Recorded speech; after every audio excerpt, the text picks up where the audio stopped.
Assalamualaikum warahmatullahi wabarakatuh. Jumpa lagi di channel Diari Sang Guru. Bagaimana kabar anak-anak dan sobat belajar semua? Semoga tetap semangat dan selalu sehat berada di rumah.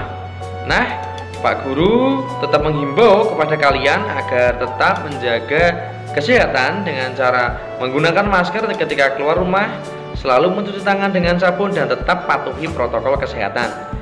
Oke anak-anak, di video pembelajaran kali ini Pak Guru mengajak kalian untuk belajar lebih intensif untuk materi di tema 2 kelas 4 muatan pelajaran IPA tentang sumber daya alam. Nah, mari kita belajar tentang sumber daya alam yang ada di sekitar kita. Oke, mari kita belajar untuk materi sumber daya alam yang ada di sekitar kita. Materi kita ambil dari buku Bu Pena, penerbit dari Erlangga, untuk siswa kelas 4 sekolah dasar. Jadi kalian bisa lihat di layar bahwa sumber daya alam yang ada di sekitar kita memiliki dua jenis. Yang pertama adalah sumber daya alam yang dapat diperbarui dan sumber daya alam yang tidak dapat diperbarui. Nah, mari bersama-sama kita belajar tentang sumber daya alam yang ada di sekitar kita. Sumber daya alam yang dapat diperbaharui adalah sumber daya alam yang dapat digunakan terus-menerus karena tidak membutuhkan waktu yang lama untuk memproduksinya kembali. Contohnya, ada angin, air, hewan, dan tumbuhan, serta sinar matahari. Mari kita bahas satu persatu. Air adalah sebuah sumber daya alam yang memiliki jumlah yang sangat banyak. Air di Indonesia sering dipakai sebagai sumber pembangkit listrik. Air juga merupakan kebutuhan yang sangat penting bagi kehidupan makhluk hidup. Di air ini juga dapat digunakan sebagai sumber daya alam yang tidak terbatas karena jumlahnya di dalam bumi ini sebagian besar memang berasal dari air. Dan yang kedua adalah angin. Angin adalah udara yang bergerak. Angin sering dimanfaatkan sebagai energi alternatif seperti pembangkit listrik tenaga angin, serta digunakan juga untuk alat pengairan. Angin adalah satu sumber daya alam yang memiliki kuantitas yang tidak terhingga, sehingga angin dianggap sebagai energi alternatif yang murah dan ramah lingkungan. Kemudian hewan. Hewan adalah makhluk hidup yang ada di bumi. Hewan dapat menjadi alat transportasi dan juga dapat membantu manusia dalam melakukan pekerjaan. Contohnya, hewan yang bernama sapi digunakan untuk membadak sawah, atau monyet yang digunakan untuk membantu manusia dalam memetik kelapa. Bahkan hewan juga dapat digunakan untuk konsumsi dalam kategori tertentu seperti ayam, sapi, dan bebek. Tentunya terdapat juga untuk hewan-hewan lain yang tidak dapat dikonsumsi.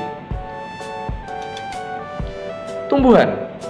Tumbuhan salah satu makhluk hidup di bumi yang dianggap sebagai salah satu sumber daya alam.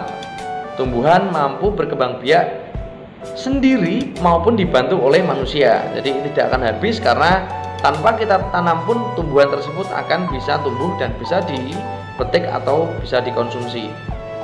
Kemudian yang terakhir adalah panas dari matahari.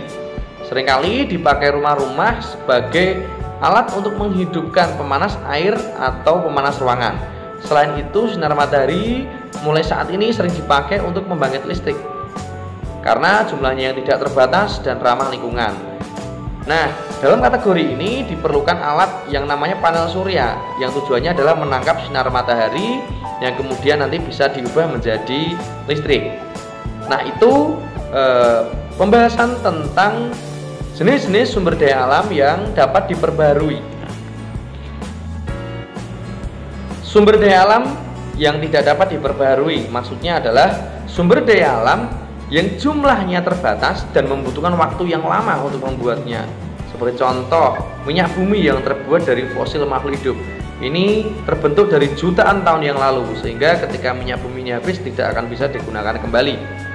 Nah, contohnya adalah minyak bumi yang tadi kita sudah bahas, kemudian batu bara, gas alam, dan besi, serta ada juga untuk contoh-contoh yang lain. Mari kita bahas satu persatu. Yang pertama adalah minyak bumi. Minyak bumi berasal dari fosil makhluk hidup yang ada pada zaman purba. Proses terbentuknya minyak bumi sangat lama sekali. Selain sulit untuk meregenerasi sehingga dikatakan sebagai sumber daya alam yang tidak dapat diperbarui.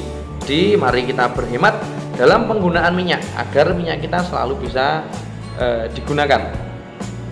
Kemudian yang berikutnya adalah batu bara. Merupakan salah satu sumber energi yang dihasilkan oleh dekomposisi tumbuhan selama ribuan tahun yang lalu. Karena proses regenerasi yang begitu lama, batu bara juga tergolong sumber daya alam yang tidak dapat digunakan dan tidak dapat diperbaharui. Batu bara banyak digunakan oleh sejumlah negara sebagai sumber utama. Hal ini dikarenakan harganya yang murah dan jumlahnya yang banyak. Selain itu, batu bara juga bisa digunakan sebagai pembangkit listrik tenaga uap. Kemudian yang berikutnya adalah gas alam. Gas alam biasanya terbentuk bersamaan dengan adanya minyak bumi. Keduanya berasal dari tumbuhan dan hewan yang mati jutaan tahun yang lalu. Bingkai atau fosilnya mengendap di dalam tanah dan membentuk lapisan-lapisan.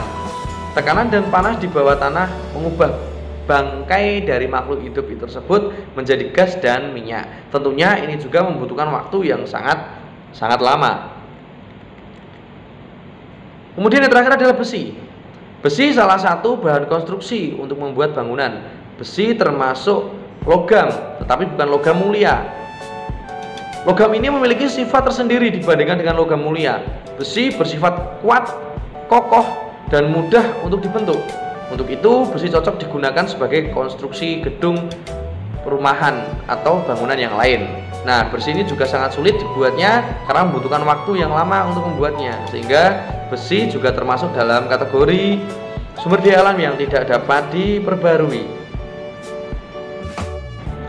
Nah, anak-anak dan sobat belajar semua, tadi kita sudah belajar bersama-sama tentang materi sumber daya alam yang dapat diperbarui dan sumber daya alam yang tidak dapat diperbarui. Tentunya kewajiban kita sebagai makhluk Tuhan yang Maha Esa, kita harus bersyukur dengan apa yang diberi, dan kita memiliki kewajiban, yaitu tetap menjaga dan menggunakannya sehemat mungkin. Tujuannya tetap agar dapat tetap bisa dimanfaatkan dan digunakan oleh anak cucu kita nanti. Oke, itu anak dan sobat belajar semua. Terima kasih sudah menyaksikan video pembelajaran kali ini tentang sumber daya alam yang ada di sekitar kita. Apabila ada kesalahan dan kekurangan, kami mohon maaf yang sebesar-besarnya.